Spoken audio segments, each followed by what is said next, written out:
Hi all, welcome back to Cracking the FAANG interviews. Today we are going to be looking at Leetcode number 528, which is random pick with weight. This is a very important problem, and you can think of this problem as a random number generator, which is very commonly used in software engineering.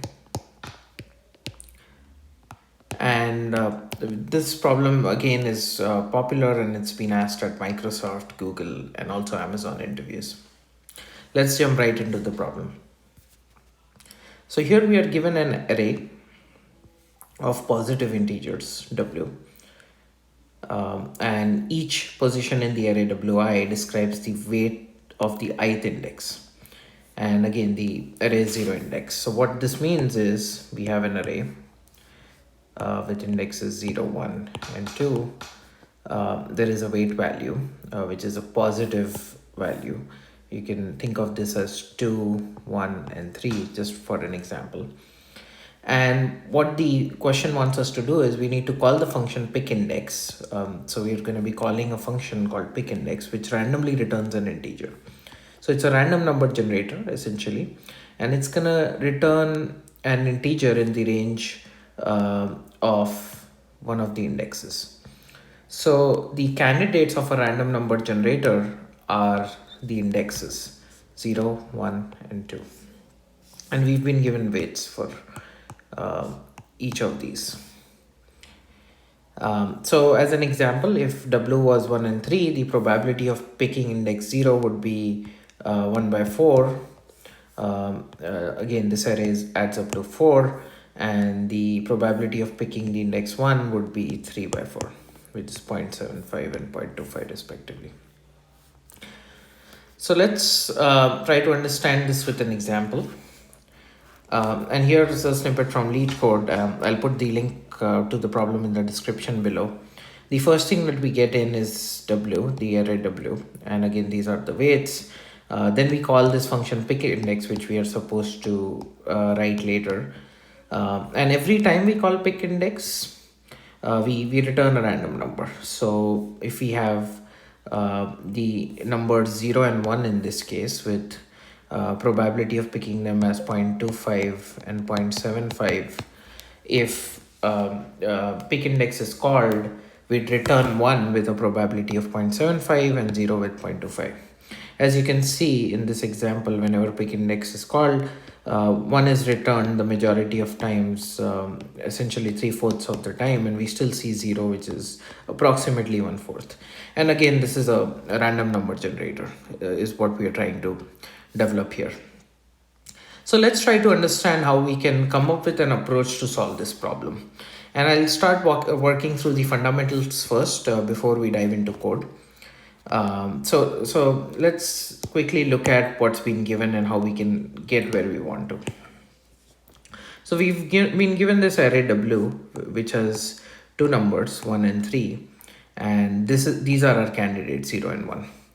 So if you just think of these numbers as which are weights, but as distance, right? Can we do something along that angle? Is the first thing I want to emphasize on. What I mean by that is, let's just draw an axis. For example, an x-axis, and again, x is a distance, and you're at index 0. I would say the origin of the axis, and at distance 1. This is the window for the candidate 0, which is the index. And so what I mean by that is, if you have a finite distance in this line and you toss a coin, where does the coin land essentially could tell you what candidate to generate. So if the coin lands between 0 and 1, you'd pick candidate 0. If the coin lands somewhere between 1 and some other number, you'd pick the candidate 1 in this case.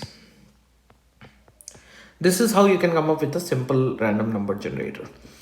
And what we're gonna have to do here is be cumulative in terms of our distance. So if you're at you start at 0, you take the first weight, add that to 0, you'll end up at 1. Now you're at 1. You take the second weight, add that to 1, you'll be at index 3. And now let's just try to understand this better, or let's try a few examples. So I toss a coin, right? When I say a coin, I mean I just come up with a random number between this range now, which I've established for myself. Again, a quick typo here. This should be 4, not 1, because we're doing cumulative sums. So if I come up with a random floating point number, for example, it's I call pick index. I come up with a number and I have 1.3. I am in this range and I pick 1. If I pick another number between 0 and 4, for example 3.2, again it can be floating point or just an integer, that doesn't matter. You're gonna be somewhere here, you'd still pick this range because you lie there. But you, for example, you call pick index again and you end up with a number 0.8, you'd be able to pick index 0, the random number as 0.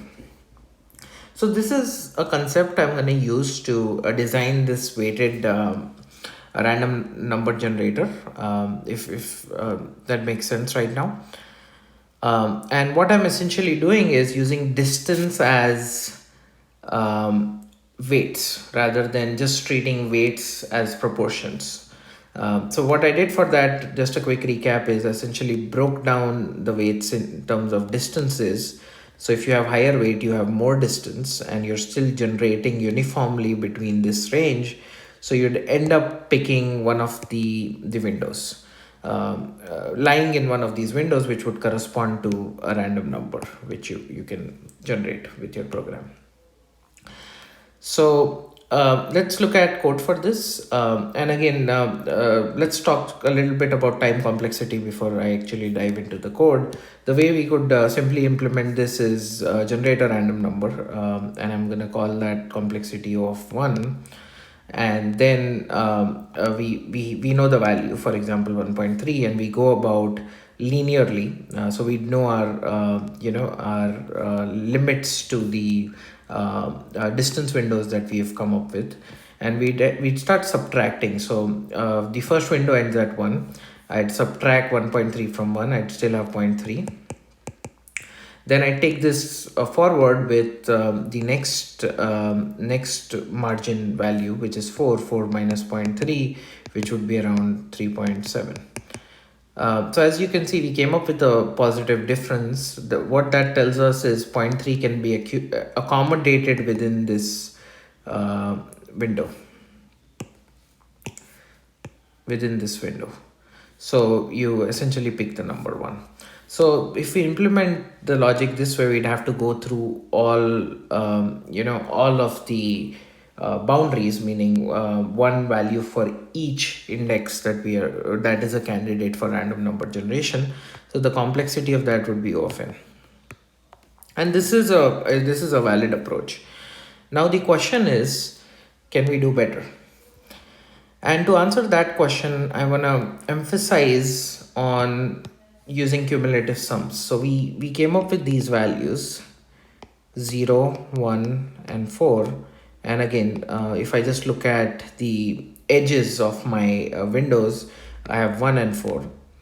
And as you can see, this is always going to be in sorted order because we are doing cumulative sum.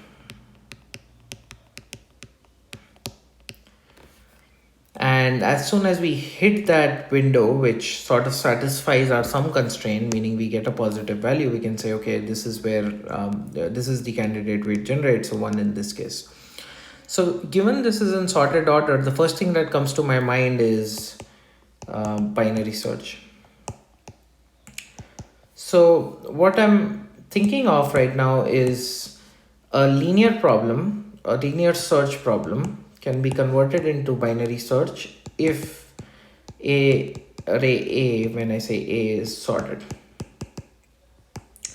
So that's how I thought of binary search, and I'd use that for this problem. Again, linear is a good method, but if we use binary search, we can reduce the time complexity further, which would be the optimal solution for this problem to O of log n. All right, now let's just look at the code and take a walkthrough. So this is a snippet of the code from Leetcode that I've written. The first thing we do is essentially figure out the length of the given W, use this to come up with a cumulative sum array. This is nothing but the distance array that I talked about earlier, which has its margins. And we populate the cumulative sum array by adding the previous boundary with the new weight. So that allows us to deal in terms of distances along an axis. So this is the weight and this is the distance. All right, so now let's dive deep into the pick index. The first thing we do is we generate a random number and we multiply that with the last value in cumulative sum. What this does is we are essentially generating a number between 0 and this last value, which I'm just gonna call capital C for now. And I've also written the linear search code here. We'll go through that first so we understand how we can optimize this from O of n to O of log n.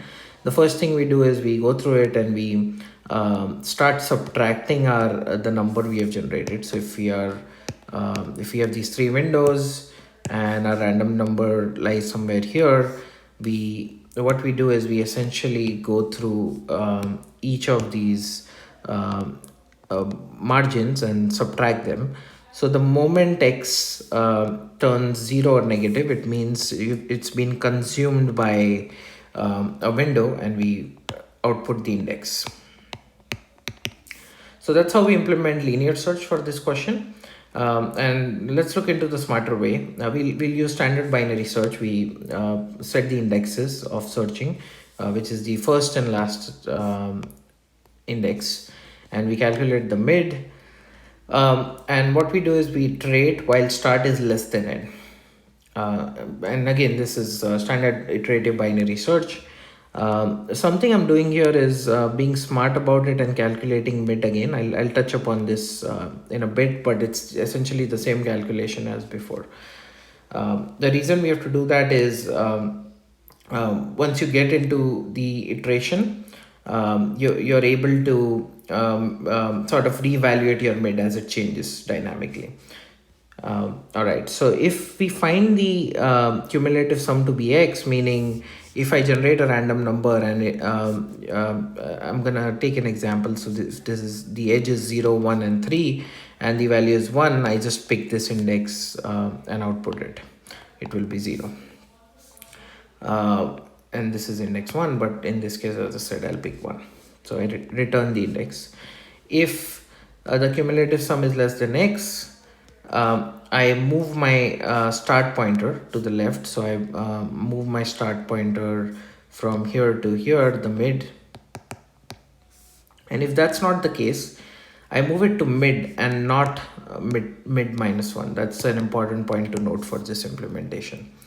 The reason for that is if we have these weights 1 and 3, and we essentially want and let me just add another one, which would be 4, and my end is here, my mid is here, my start is here. So if we are at these index 0, 1 and 2, and I figure that 3 is not satisfying the condition, it is less than the number I'm looking for, it is greater than the number I'm looking for, which the random number in this example I can consider is 1.2. So even if that is the case, 3 is greater than this and I want to search it, so 1.2 can now hypothetically belong to 1 and 3. But I still want to check for 1, right? It could be I don't have access to 1 right now. I'm at 3. It could be 3 could be an upper bound window. So can be the other window, the lower windows. So what I'm gonna do is set end to mid and not make it mid minus 1. So what that gives me is I can still come back to 3 as the answer and generate 1 rather than go to 0, which is not the right answer, right? Because in terms of distances, 1 does not encompass 1.2. So if I were to draw this for you quickly, I'm at 0. My first cumulative distance is 1, the other one is 3, 1.2 is here. So I still need to look at 3 as my upper bound window rather than just confine my search space to the left or the lower indexes. That's why this is important to note that end is mid. And once I get out of this loop, the condition, the only time that would happen is start equals end. The loop would terminate because this would no longer hold. I have to recalculate my mid because once the index is changed, mid is not reevaluated since it's in the while loop. So I recalculate mid and I return that as an index. Awesome. Thank you for watching Cracking the FAANG interviews. If you like the video, please like, share, subscribe to the channel and stay tuned for more exclusive